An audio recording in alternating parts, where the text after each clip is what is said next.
नाही म्हणून आज या ठिकाणी आम्ही रस्त्यावर उतरलेलो आहे।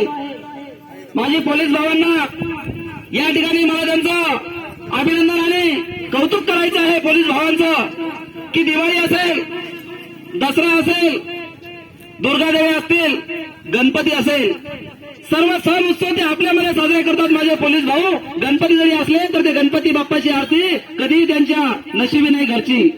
म्हणून आपण सुद्धा सर्व गणपती उत्सवाच्या मंडळांना सुद्धा माझी विनंती आहे की असे पोलीस भाऊ ड्युटीवर असताना जर आपल्या समाजाप्रती एक कर्तव्य पार पाडत असतील तर आपण सुद्धा त्यांना एक आरतीचा मान दिला पाहिजे।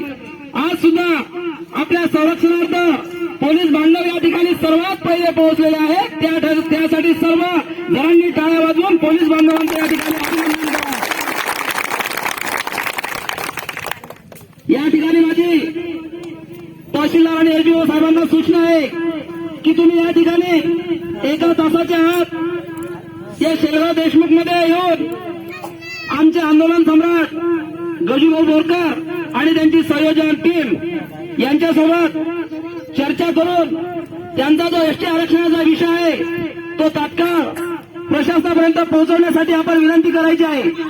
आम्हाला सुद्धा माहित आहे की या ठिकाणी मंडळ अधिकारी असेल, नायब तहसीलदार असेल किंवा एसडीओ साहेब असतील, हे आपल्याला आरक्षण देणार नाही। आरक्षण आपल्याला कोण देणार की जे सत्ता चालवतात। सत्ता कोण चालवते तर या महाराष्ट्र राज्याचे मुख्यमंत्री चालवतात। म्हणून भावांनो, या प्रशासनाला फक्त एवढंच काम करायचं आहे, या ठिकाणी येऊन आमचं जे आंदोलन चालू आहे, आमचा जो समाज बांधव या ठिकाणी घराघराची पर्वा न करता आपल्या घरावर तुळशीपत्र ठेवून समाजासाठी रात्रंदिवस झटणारा आमरण उपोषण योद्धा गजाननभाऊ बोरकर या ठिकाणी शेलगावमध्ये येऊन आंदोलन करीत आहे। त्यासाठी सर्व समाज बांधव त्यांच्या पाठीशी ताकदीनिशी उभा आहे। आणि प्रशासनाला मला शेलगाव देशमुखमधून सांगायचं आहे की आमचे दीपकभाऊ बोराडे आणि त्यांचे अन्य 5 सहकारी हे पंढरपूरमध्ये गेल्या 7 दिवसापासून त्या ठिकाणी आमरण उपोषण करीत आहेत। अन्नाचा एकही कण त्यांच्या पोटात गेला नाही, मात्र अजून सुद्धा या प्रशासनाने त्यांच्यापर्यंत साधी भेट सुद्धा दिली नाही।